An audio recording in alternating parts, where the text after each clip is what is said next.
Assalamualaikum warahmatullahi wabarakatuh. Auzubillahi minasyaitonirrajim. Bismillahirrahmanirrahim. Hal ataka hadisul jundud. Sudahkah sampai kepada kamu berita tentang bala tentara penentang para nabi? Kalau di dalam kitab hukum perdata, pidana, atau apapun itu, kasus-kasus yang lampau itu menjadi patokan untuk mengambil keputusan kasus-kasus yang baru. Makanya ketika pengacara itu yang paling jago adalah selalu bermain itu dengan bukti-bukti, dengan saksi-saksi, lalu kemudian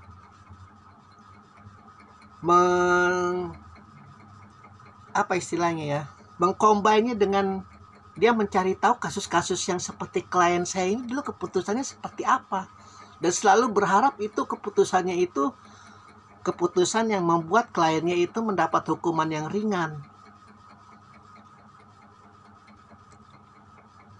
Al-Quran ini adalah kitab hukum manusia, jin, malaikat, binatang, hewan, tumbuhan, alam semesta. Pun begitu pembesar kaum Najran merasa dirinya pongah mempunyai hak untuk membakar umat mukmin pada saat itu, Allah menegaskan, apakah dia tidak mendengar berita tentang dahulu utusanku itu para nabi selalu ditentang oleh bukan hanya segelintir manusia, tapi sepasukan bala tentara, yang dalam hal ini akan dilanjutkan di ayat berikutnya. Jadi jangan tenang dulu engkau tertawa-tertawa, terbahak-bahak melihat penderitaan orang lain, melihat penderitaan umat Muhammad itu terbakar di parit. Keputusanku terhadap orang seperti itu ada di zaman lampau. Ketika nabiku Musa, ketika nabiku Ibrahim, dua nabi ini yang memiliki musuh yang paling besar, yaitu raja yang merasa dirinya Tuhan.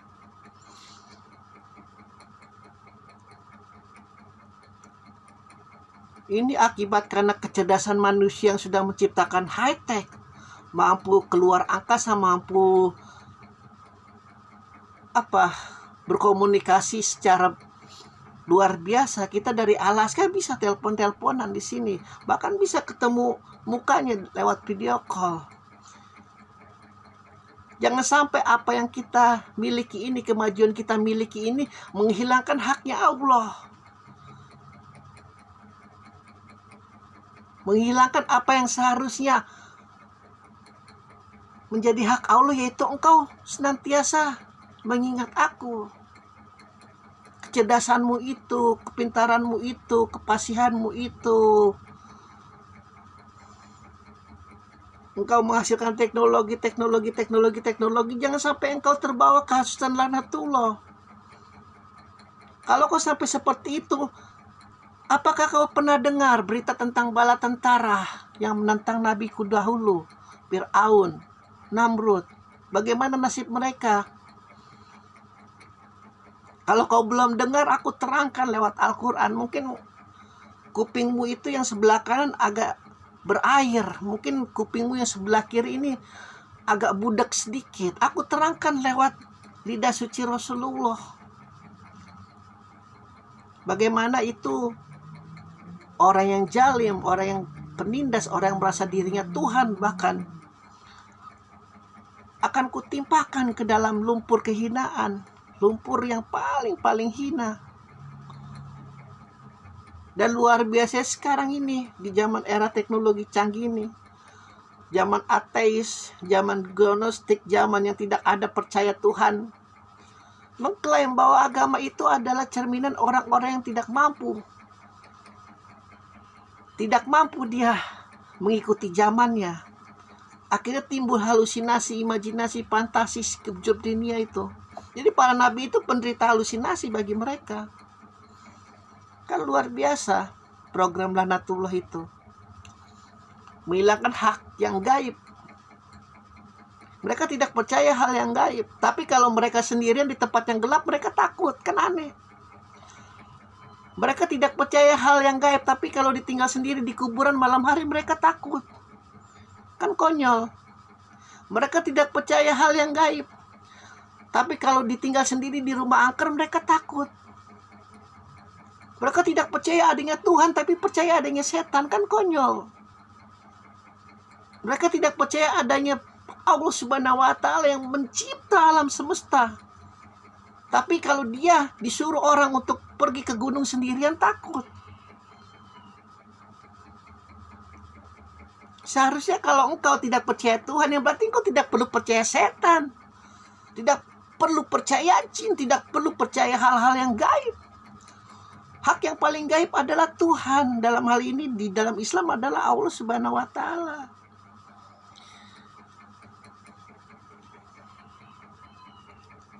Sebenarnya ini logika yang mudah bagi pembesar kaum Nazan. Jika engkau merasa agamamu benar itu, apakah Yesus mengajarkan engkau untuk membakar orang seperti itu? Yesus disalib, nabimu disalib, tapi kau membakar orang seperti itu. Kalau di zaman sekarang Yahudi ini, bagaimana Palestina diserbu kanan kiri atas bawah, apakah Daud mengajarkan seperti itu? Pasti malunya luar biasa. Akhirnya apa yang bermain? Oh, ini program Lanatullah, mau tidak mau. Harus. Bagaimana itu menistakan anak cucu Adam. Bagaimana mensarakan anak cucu Adam.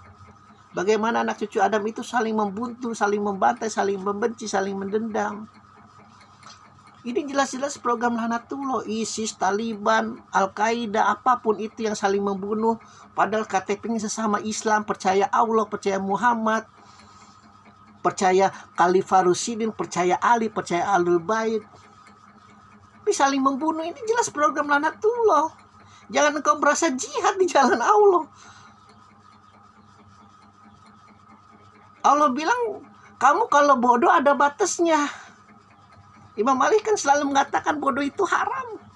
Kamu kalau bodoh ada batasnya. Kalau bodoh yang minimal aja. Jangan sampai membunuh orang tanpa sebab, tanpa akibat. Jangan sampai menjalimi orang. Jangan sampai mengambil hak orang. Kalau bodoh ada batasnya. Bodoh misalnya kita tidak tahu ilmu tajwid, wajar. Ya mungkin kita dari kecil tidak mengaji.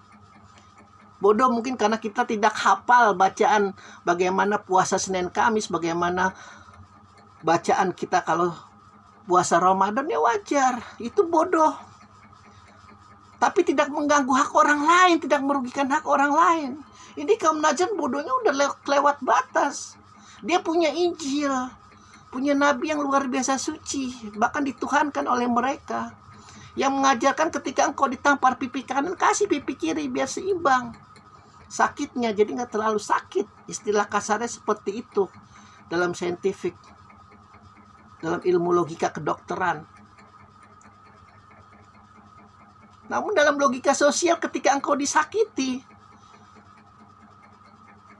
orang kalau disakiti terus kita marah, tambah kita disakitin. Udah, kasih aja. Lama-lama pegal sendiri, capek sendiri. Tapi kan ini tidak. Jelas-jelas mereka membuat parit, jelas-jelas mereka mengambil kayu bakar sebanyak-banyaknya, dan orang didorong masuk ke sana. Mereka tertawa terbahak-bahak. Makanya Allah menegaskan, apakah engkau tidak pernah dengar itu tentang bala tentara penentang para nabiku? Kalau kau tidak pernah dengar, aku kasih dengar. Karena tidak mungkin mereka tidak dengar. Di Injil diterangkan bagaimana jahatnya Fir'aun, bagaimana jahatnya Namrud. Karena nabi mereka kan berasal dari Ibrahim, keturunan Ibrahim. Ibrahim yang bersaksi, jangan sampai terputus keturunanku itu menjadi bintang-bintang yang menerangi malam ketika manusia dalam kegelapan. Jadi kembali lagi bahwa apa yang terjadi pada saat ini, kalau makanya wawasan itu perlu, membaca itu perlu agar kita tahu. Oh, Allah menghukum orang masa lalu itu seperti ini. Aduh, jangan sampai deh kita ikutin. Jangan sampai kita ikutin program Lanatullah. Alhamdulillahirabbil alamin.